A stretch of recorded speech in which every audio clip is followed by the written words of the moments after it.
ନୂଆ ଭାବରେ ଦାୟିତ୍ୱ ନେଇକି ଯେଉଁ ଆସିଥିବା ଆମ ସରକାର ଇଏ ହେଉଛି ସାଧାରଣ ଜନତାଙ୍କର ସରକାର।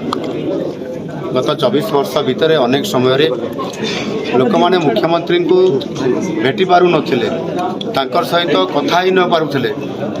ଏବଂ ଆଜି ଯେତେବେଳେ ସତ୍ତାର ପରିବର୍ତ୍ତନ ହେଇଛି, ନୂଆ ସରକାର ଆସିଛି ଏବଂ ମୁଁ ମଧ୍ୟ ଗୋଟିଏ ସାଧାରଣ ପରିବାରରୁ ଆସିଛି, ଲୋକମାନଙ୍କର ସମସ୍ୟା ଜାଣିଛି, ଲୋକମାନଙ୍କ ସହିତ ମିଶିବା ଜାଣିଛି, ଲୋକମାନେ ଯେଭଳି ଭାବରେ ଭଲ ପାଆନ୍ତି ଏ କଥା ମୁଁ ଜାଣିଛି। ସେଥିପାଇଁ ଆଜି ଲୋକମାନେ ମଧ୍ୟ ନୂଆ ସରକାରକୁ ଏବଂ ମୁଖ୍ୟମନ୍ତ୍ରୀଙ୍କୁ ଭେଟିବା ପାଇଁ ଆସିଛନ୍ତି।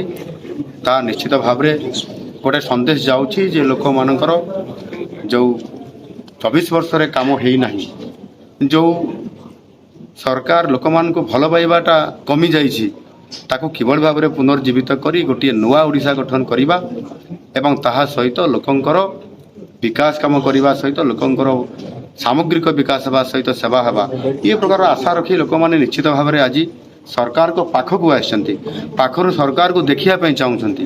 ଆମ ସରକାର ନିଶ୍ଚିତ ଭାବରେ ସାଧାରଣ ଜନତାଙ୍କର ସରକାର ହୋଇଥିବା କାରଣରୁ ସେମାନେ ଭଲ ପାଇବା ଏବଂ ଏଠି ଆଜି ବହୁ ସଂଖ୍ୟାରେ ସକାଳ 9ଟା ପାଖାପାଖିରୁ ସେମାନେ 7ଟା ପାଖାପାଖିରୁ ସେମାନେ ସନ୍ଧ୍ୟା ପର୍ଯ୍ୟନ୍ତ ସେମାନେ ଅପେକ୍ଷା କରିଥିଲେ।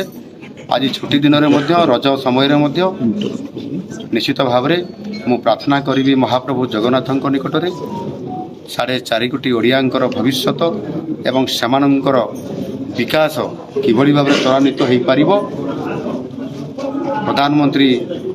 ଯଶସ୍ୱୀ ପ୍ରଧାନମନ୍ତ୍ରୀ ନରେନ୍ଦ୍ର ମୋଦିଜୀ ଯେଉଁ ଓଡ଼ିଶା ପାଇଁ ଯେଭଳି ଭାବରେ ତାଙ୍କର ଓଡ଼ିଶାର ବିକାଶ କଥା ଚିନ୍ତା କରିଛନ୍ତି, ତାହା ନିଶ୍ଚିତ ଭାବରେ ଆଗାମୀ ଦିନରେ, ଆଗାମୀ 5 ବର୍ଷ ଭିତରେ ନୂଆ ଓଡ଼ିଶା ଗଠନ କରିବାରେ ସହାୟକ ହେବ।